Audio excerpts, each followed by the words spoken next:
정권 교체해야 되니까 네. 혹은 이재명 후보가 싫어서지 신뢰감 공정정의 그러니까 윤석열 당선인 자체의 동력은 좀 떨어진 거 아니냐. 일단 이 여론조사 보면 그런 해석도 좀 가능한 겁니까? 아니 그것도 가능하긴 한데 이런 게 있습니다. 자 이제 응답을 하는 사람 입장에서 보면 자 윤석열 후보를 왜 찍었느냐 그랬을 때 맨 처음 눈에 띄는 게 정권 교체였던 거죠. 예를 들어서 윤석열 후보가 정권 교체라는 가치보다 유능하기 때문에 찍었다라고 생각하는 사람도 정권 교체가 전 훨씬 더 커 보였다고 생각을 합니다. 응답자 입장에서 보면. 그래서 정권 교체가 저렇게 많은 숫자가 나온 것이고요.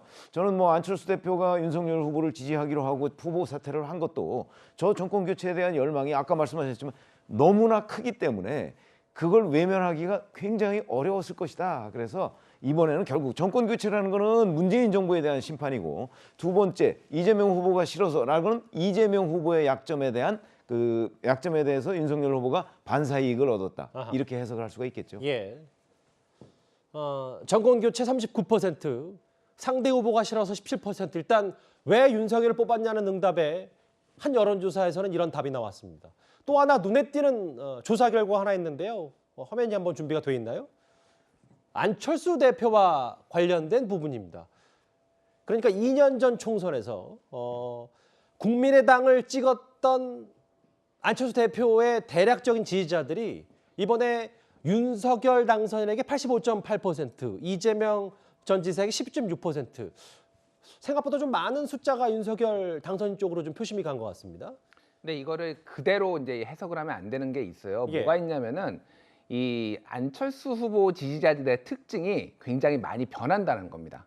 그러니까 단단하지가 않고 굉장히 많이 변하고 특히 2030이 많았어요. 이번에 여론조사 결과를 보면은 네. 사퇴하기 전까지 2030이 안철수 후보를 많이 지지하는데 이 2030 중에서는 2020년 총선에 투표권이 없었던 사람도 있었을 테고 이를테면 그때 안 찍었던 사람도 있었던 거예요. 그러니까 2020년과 지금 안철수 후보의 지지자가 완전히 단일하지는 않을 것이다. 아하. 그럼에도 불구하고 상당히 높은 확률로 윤석열 후보와 단일화 이후에 윤석열 후보한테 갔으리라는 거를 이제 추정할 수는 있죠. 그러니까 네. 효과가 뭐 있었다 없었다라고 얘기를 하지만 알 수 없습니다만 결과적으로 이겼기 때문에 윤석열 후보가 그럼 효과가 있다라고 볼 수밖에 없는 거죠. 그러니까. 예.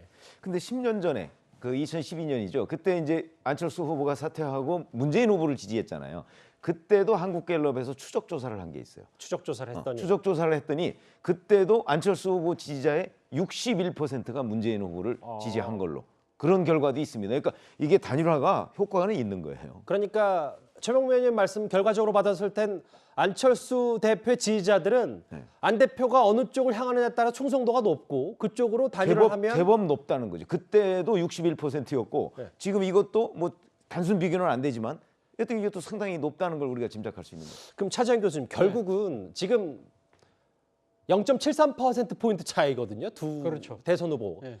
24만여 표 차. 예. 그럼 정말 단일화 없었으면 예. 뭐 사실 만약은 없습니다만 윤석열 당선 입장에서는 뭔가 막판 극적인 야권 단일화의 효과는 확실히 있었다라는 것은 내부 결과로도 어느 정도 추적 조사로도 드러나는 거네요. 저는 뭐 진짜 개인적인 그 의견으로는 그러니까 단일화의 순풍보다는 역풍이 좀 강했다고 는 생각을 많이 갖고 있었는데요. 오늘 지금 그러니까 그 조사 결과를 보니까 상당히 단일화는 효과가 있었던 것으로 뭐 인정할 수밖에 없을 것 같습니다. 21대 총선 당시가 그러니까 국민의당이 비례대표만 그 후보를 냈잖아요. 그래서 당시 정당 득표율이 6.8%였고요. 그때 받은 표가 189만 표예요. 그렇다면 지금 그걸 단순하게 비교를 해보면 만약에 85%가 왔다면 160만 표가 윤석열 후보한테 갔다는 소리잖아요. 그럼 24만 표의 차이라고 한다면 이건 결정적인 요소일 수 있다. 물론 이거는 뭐 산술적인 계산만 했을 때. 그러니까 아주 단순 비교지만 그 정도의 차이가 상당히 그러니까 이 벌리는데 큰 도움을 줬다는 것이죠. 앞서 지금 서초동 앞에서 대검찰청 앞에서 그 친문 단체가 저렇게 문재인 대통령의 강성 지지자가 2번을 찍어야 된다라고 하면서 당시 기자회견했을 때 유세현장에 직접 저렇게 윤석열 후보가 당시 후보가 등장하기도 했었거든요. 김준일 대표님, 그럼 정리를 해보면 이런 표심이 만약에 석 달도 안 남은 지방선거라든지 총선까지 이어진다면 민주당 내부에서도 앞으로도 좀 여러 생각들, 좀 대안들이 좀 있어야 될 것 같네요. 그러니까 저 25.1%가 어떻게 구성되어 있는지를 좀 설명을 드릴게요. 예. 가장 많은 부분은 사실은 그 이제 부동산에 실망을 해서 떠나간 층입니다. 아하. 그게 이제 서울에서 이번에 굉장히 많이 윤석열 후보가 한 5%포인트 전체적으로 다 앞섰는데 그 부동산 때문에 실정 때문에 떨어진 부분이고요. 두 번째는 조국 사태. 의 이유로 민주당의 내로남불에 실망했다라고 해서 못 찍겠다라고 하는 분들이 꽤 그 그룹이 있고요. 세 번째가 이제 친문 그룹, 문골 오소리나 그러니까 물론 적지는 않지만 그렇다고 이게 압도적이진 않아요.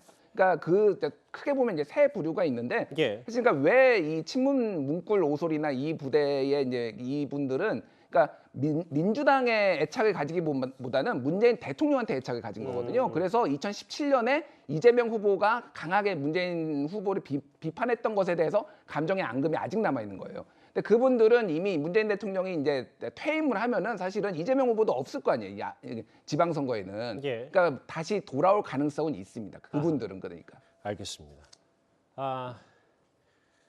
일단 대선은 끝났고 대선 이후에 그 밑바닥 민심 추적조사 흥미로운 여론조사 결과들을 저희가 첫 번째 이슈로 만나보고 봤습니다. 다음 주제 이제 오늘 얘기를 좀 해보겠습니다.